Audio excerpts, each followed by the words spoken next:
मेरे प्रियो, आज मैं पवित्र आत्मा के बारे में एक ऐसी बात को बताने जा रहा हूं जिसको लेकर बहुत सारे लोग कंफ्यूजन में हैं, बहुत सारे लोग संदेह में हैं कि ये बातें ऐसे कैसे हो सकती हैं। आज लोगों का सवाल है कि जब पवित्र आत्मा लोगों के जिंदगी में आते हैं, लोगों के ऊपर जब पवित्र आत्मा आते हैं, लोग क्यों गिर जाते हैं? आज ये लोगों का सवाल है और इस सवाल को लेकर बहुत सारे लोग संदेह में हैं। मेरे प्रियो, कई सारे प्रभु के दास अपने अपने विचारधारा के अनुसार, अपने अपने मन के अनुसार पवित्र आत्मा के बारे में इस विषय को लेके कई तरह से वो शिक्षा दे रहे हैं।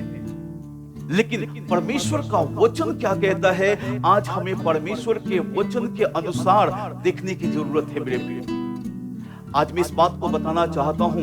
बाइबल बताती है, पहला कुरिन्थियों 14 अध्याय उसके 32 वचन में लिखा है कि परमेश्वर गड़बड़ी का नहीं परंतु शांति का परमेश्वर है। जब परमेश्वर गड़बड़ी का नहीं है तो यह गड़बड़ी आ कहां से रहा है? जब परमेश्वर शांति का परमेश्वर है तो शांति क्यों नहीं है? आज मैं इस बात को बताने जा रहा हूं। बड़े ध्यान से सुनिए कि आज परमेश्वर का वचन इस विषय पे क्या कहता है। गड़बड़ियां क्यों हो रही हैं मेरे प्रिय? कहीं ना कहीं आज लोग अपने मन का सहारा ले रहे हैं, अपने सोच का सहारा ले रहे हैं, अपने बुद्धि का सहारा ले रहे हैं, जिस कारण से परमेश्वर का वचन क्लियर नहीं हो पा रहा है। जी हाँ मेरे प्रिय, आज लोग अपने अपने मन के अनुसार चलने की कोशिश कर रहे हैं, अपने बुद्धि से, अपने समझ से चलने की कोशिश कर रहे हैं।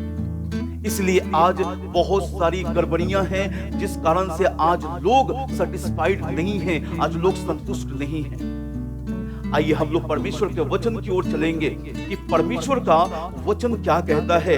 जब पवित्र आत्मा लोगों के ऊपर आते हैं तो लोग क्यों गिर जाते हैं? ऐसा लोगों का सवाल है मेरे प्रिय। तो आज मैं इस बात को क्लियर करना चाहता हूं। जब प्रेरितों के काम का पुस्तक 2 अध्याय जब आप पढ़ेंगे मेरे प्रियो, तो वहां पे साफ साफ लिखा है 2 अध्याय के 4 वचन में, बड़े ध्यान सुनिएगा। यहां लिखा है कि और वे पवित्र आत्मा से भर गए और जिस प्रकार पवित्र आत्मा ने उन्हें बोलने की सामर्थ्य दी, वे अन्य अन्य भाषा बोलने लगे। हालेलुया। बड़े ध्यान सुनिए, जो आगे मैं आपको बताने जा रहा हूं ये बहुत ही इंपॉर्टेंट है। अगर इस बात को नहीं समझें, शैतान ऐसे ही मिसगाइड करता रहेगा। जब पवित्र आत्मा चेलों के ऊपर आते हैं, चेले पेंतिकुस्त के समय में वो परमेश्वर की उपस्थिति में बैठे हुए थे, अटारी पे बैठे हुए थे, प्रार्थना कर रहे थे, क्योंकि प्रभु यीशु ने कहा था जब पवित्र आत्मा तुम पर आएगा तो तुम सामर्थ पाओगे। हालेलुया, तुम सामर्थ पाओगे। और जब पवित्र आत्मा उनके जिंदगी में आते हैं, 10वें दिन पवित्र आत्मा उनके ऊपर आते हैं, और जब पवित्र आत्मा आते हैं मेरे प्रियो, पवित्र आत्मा ने उनको गिराया नहीं। बाइबल ऐसा बताती है, पवित्र आत्मा ने उनको गिराया नहीं, पवित्र आत्मा ने उनको सामर्थ दिया। हालेलुया, पवित्र आत्मा ने उनको सामर्थ दिया।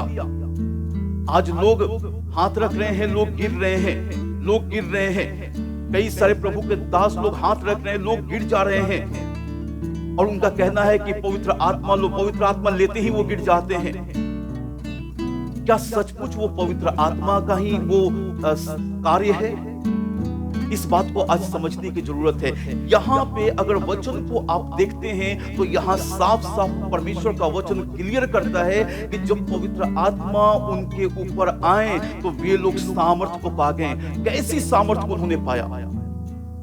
बाइबल बताती है बोलने की सामर्थ, अन्य अन्य भाषा बोलने की सामर्थ उन्होंने पाया। पवित्र आत्मा ने उनको सामर्थ दिया कि अन्य अन्य भाषा बोले, और लोग उनकी भाषाओं को जब वो बोल रहे थे, लोग वहां के लोग, आने जाने वाले लोग समझ रहे थे कि ये क्या बोल रहे हैं। उनके लैंग्वेज में, उनके भाषा में वो बातें कर रहे थे, परमेश्वर की महिमा कर रहे थे, उनके भाषा में परमेश्वर की महिमा कर रहे थे। हालेलुया। पवित्र आत्मा ने क्या सामर्थ दिया? उनको अन्य भाषा बोलने का सामर्थ्य दिया, उनको गवाह बनने का सामर्थ्य दिया, उनको सुसमाचार प्रचार करने का सामर्थ्य दिया, उनको चंगा करने का सामर्थ्य दिया, उनको आश्चर्य कर्म करने का सामर्थ्य दिया। पवित्र आत्मा ने उनको इस सामर्थ्य से भर दिया। मेरे क्योंकि प्रभु यीशु ने कहा था, जब पवित्र आत्मा तुम पर आएगा तो तुम पृथ्वी के छोर तक मेरे गवाह ठहरोगे। आज लोगों के अंदर पवित्र आत्मा आ रहा है, लेकिन लोग परमेश्वर का गवाह नहीं बन पा रहे हैं। आज लोगों के अंदर परमेश्वर का सामर्थ आ रहा है, लेकिन वो सामर्थ को रिसीव करते लेकिन गवाह नहीं बन पा रहे हैं। लेकिन पवित्र आत्मा एक विशेष उद्देश्य से इस धरती पे और आपके और हमारे अंदर आए हैं, इस विशेष उद्देश्य से कि वो हमें परमेश्वर का गवाह बनाए, प्रभु यीशु का गवाह बनाए, कि प्रभु यीशु हमारे खातिर इस दुनिया में आए और उन्होंने हमारे लिए अपने पवित्र लहू को बहाया, हमारे लिए मारे गए, गाड़े गए, तीसरे दिन मृतकों में से जी उठे और वो पिता के दाहिने जाके बैठ गए और फिर वो हमें लेने के लिए आ रहे हैं। इस बात की गवाही देने के लिए पवित्र आत्मा ने उनके ऊपर आए और इस गवाही को देने के लिए उनको सामर्थ दिया। चेलों के अंदर वो सामर्थ नहीं था, चेलों के अंदर वो सामर्थ नहीं था कि जाकर के वो लोगों को गवाही दे कि यीशु परमेश्वर है। चेलों के अंदर वो सामर्थ नहीं था कि जाकर के वो गवाही दें कि यीशु ही उद्धार करता है, यीशु ही सर्वशक्तिमान परमेश्वर है। लेकिन उनको सामर्थ की जरूरत थी। पवित्र आत्मा ने उनको सामर्थ दिया और जब सामर्थ दिया, लिखा है कि वो पृथ्वी के छोर तक परमेश्वर का गवाह बने। आज मैं उन हर एक से पूछना चाहता हूं, आप पवित्र आत्मा से भरे हैं? आप पवित्र आत्मा से भरे हैं, आप चर्च में जा रहे हैं, पवित्र आत्मा को आपने रिसीव किया, क्या आप गवाह बन पा रहे हैं? क्या आप सुसमाचार प्रचार कर पा रहे हैं? क्या आपके जीवन से वो कार्य जो पवित्र आत्मा ने चेलों के द्वारा करवाया, क्या वो आपके जीवन से कार्य हो रहा है? अगर नहीं हो रहा है तो आप इस बात को समझ जाइए कि आप पवित्र आत्मा के अभिषेक को आपने पाया नहीं है, पवित्र आत्मा की सामर्थ को आपने पाया नहीं है। पवित्र आत्मा जब भी आएंगे वो सामर्थ देंगे, पवित्र आत्मा जब भी आएंगे वो उठाएंगे, पवित्र आत्मा जब भी आएंगे आपको इस्तेमाल करेंगे, पवित्र आत्मा आपको ऐसे ही नहीं छोड़ेंगे। हालेलुया। क्या मेरी बात को आप समझ पा रहे हैं? आज मैं चाहता हूं कि ये वचन हर एक के पास पहुंचे। मैं चाहता हूं कि आप इस वचन को लोगों तक शेयर करें, जो लोग आज कंफ्यूजन में हैं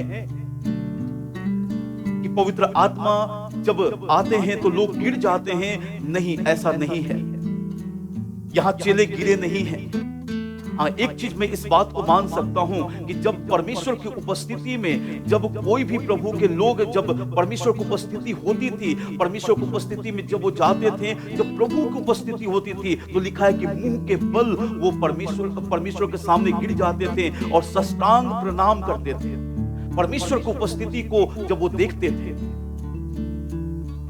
हालेलुया। क्या आप इस बात को समझ पा रहे हैं?